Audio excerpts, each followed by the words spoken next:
Top of the morning. It is a Caitlin Clark Indiana Fever game day. You know what that means. It is. Welcome back, basketball fans, and top of the morning to everyone tuning in for what promises to be one of the most explosive days in modern women basketball history. We are standing on the precipice of a massive Indiana Fever game day, a monumental showdown where rookie superstar Caitlin Clark is set to take center stage once again.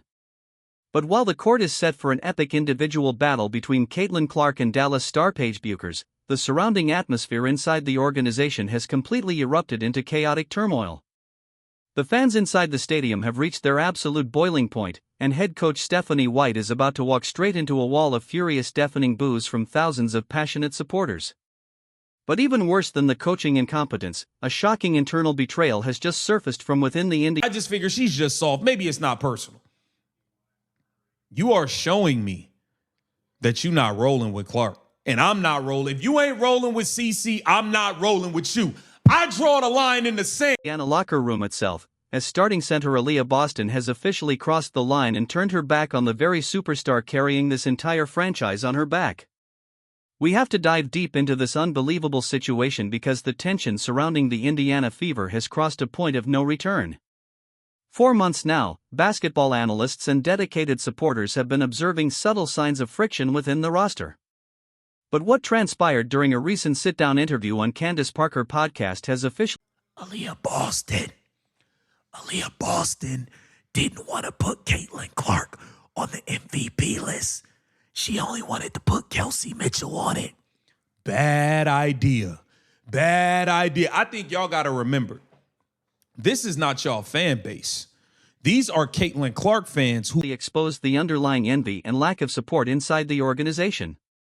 During the broadcast, legendary player Candace Parker began going down a list of potential most valuable player candidates across the entire league. She brought up dominance from heavy hitters like Aya Wilson and rising stars like Olivia Miles. When the subject turned to the Indiana Fever roster, Aaliyah Boston made a free throw line. I say it time and time again. Caitlin Clark is one of the few players in this league where she'll get 25, 30, and she'll only have 4 or 5 free throw attempts. A'ja Wilson just stunk it up last night. Why? Because she only shot 5 free throws. Anytime you don't put Paige, Bueckers, Brianna Stewart, who stunk it up against us, conscious and deliberate decision to publicly bypass Caitlin Clark.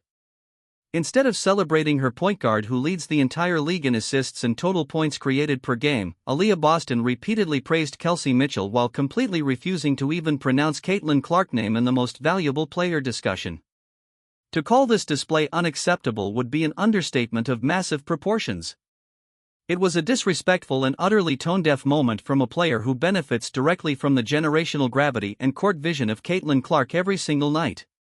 For a starting center to sit on a nationally broadcast podcast and deliberately exclude her own superstar teammate from award considerations reveals a staggering level of jealousy. Throughout her entire time in Indiana, fans have watched Aaliyah Boston remain totally passive on the hardwood whenever opposing defenders physically bully, push, and assault Caitlin Clark during plays. Supporters originally... I hope she has a big game. Her and Caitlin Clark been playing awesome together. This is not to come at Kelsey Mitchell, but the fact that you did not want to include Caitlin Clark in the MVP talks, Aaliyah Boston, is disgusting, and your ass better start making layups and give... attributed her lack of physical defense to a gentle demeanor or soft playstyle, choosing to give her the benefit of the doubt. But this podcast revelation has shattered that illusion forever. Aaliyah Boston has drawn a clear line in the sand, positioning herself alongside the coaching staff rather than standing shoulder to shoulder with the player who brought millions of eyes and multi-million-dollar television contracts to this franchise. Aaliyah Boston and the rest of the Indiana locker room need a severe reality check immediately. What you're going to do, okay? If they boo you, you're going to have to deal with it. Look in the mirror. You did not stand up for your team or your players. Now, let's get into this Indiana Fever Dallas Wings matchup. What is going to be the #1 key for the Indiana? Of screaming spectators filling up road arenas and buying out home tickets are not baseline fans of the management or legacy roster. They are dedicated Caitlin Clark supporters who choose to root for the team solely because she wears the jersey. The very moment players begin engaging in subtle passive-aggressive sabotage, the massive fan base will turn on them instantly. If Aaliyah Boston wants to exclude the premier playmaker in basketball from award discussions, then supporters are going to hold her accountable for every missed layup, every defensive lapse, and every second of lethargic play on the glass. The grace period for underperformance is officially over. Meanwhile, head coach Stephanie White is facing her own reckoning on the sideline.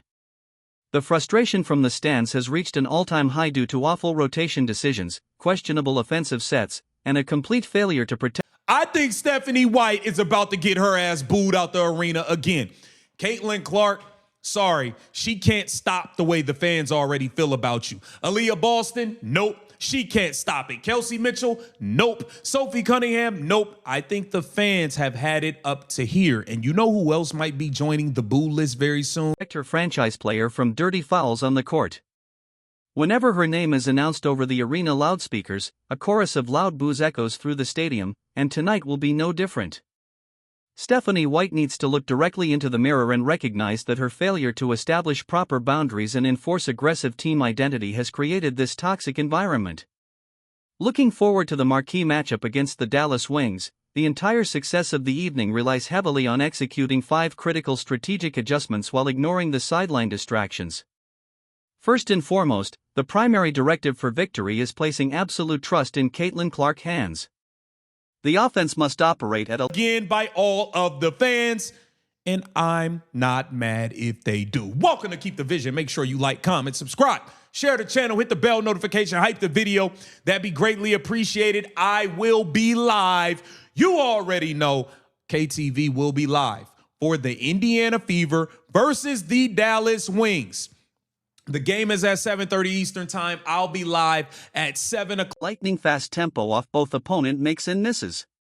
When the opposition scores, the ball needs to be whipped out of the net instantly to push the pace up the court before the defensive shell can set up. When Caitlin Clark orchestrates the transition attack, every single teammate benefits exponentially. Kelsey Mitchell receives wide-open perimeter jump shots, secondary cutters get effortless backdoor layups, and the entire floor opens up dynamically. Caitlin Clark is the antithesis of a selfish ball hog. Her Supreme Court vision elevates everyone around her when management gets out of the way.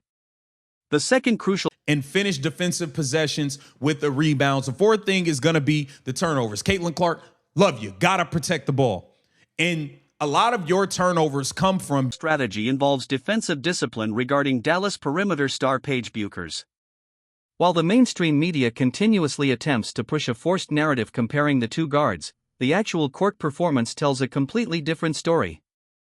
Since the midseason break, Paige Bueckers has struggled significantly with consistency and aggressive shot creation.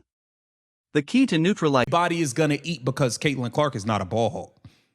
She's not a ball hog, leading the league in assists, leading the league in points created per game. Put the ball in her hands, pick up the tempo, put the pedal to the metal, and we should be able to run this team out of. Her impact is denying easy secondary opportunities at the free throw line. Forcing her to convert tough contested field goals without sending her to the charity stripe 10 to 12 times a night will completely demoralize her offensive rhythm. Thirdly, the team must fix their ongoing rebounding crisis on the defensive glass. Giving up over a dozen offensive rebounds every night to opponents like Jessica Shepard will guarantee defeat against hungry rosters. Box-out assignments must be strictly executed, and frontcourt players must finish defensive possessions with secure two-handed rebounds rather than watching the ball bounce into enemy hands. The fourth adjustment enough. She's so worried about keeping her field goal percentage up, she's not going to be aggressive enough to get the buckets if it ain't, a bunch of free throws included. So that's the second key to this game. The third thing is going to be you got to play defense. And when you play defense, we have to finish the defensive possession. Around turnover reduction for Caitlin Clark. A high percentage of her passing errors stem from passing up completely open shooting looks in an effort to force passes to struggling teammates. When a clean perimeter shot presents itself, Clark must pull the trigger without hesitation rather than forcing secondary distributions into congested paint areas. Finally, the ultimate key rests on the shoulders of Stephanie White. The head coach needs to step back completely on the offensive end of the floor and allow her superstar point guard to call the shots. Paige, when you don't put them on the free throw line 10 to 12 times, it's kind of mid. It's kind of mid. I just got to keep it real. Keep Paige Bueckers off the free throw line. Organically. The forced hub sets designed for secondary interior players must be permanently shelved during crunch time minutes. No more wasting valuable minutes on inefficient bench rotations that stall momentum and hand leads back to the opposition. The stage is set for a wild evening filled with high-stakes drama, fiery arena reactions, and relentless basketball action. Make sure you hit that like button, leave your thoughts in the comments section below, subscribe to the channel, and turn on all notifications so you never miss a single breakdown as this unprecedented sports saga continues to unfold.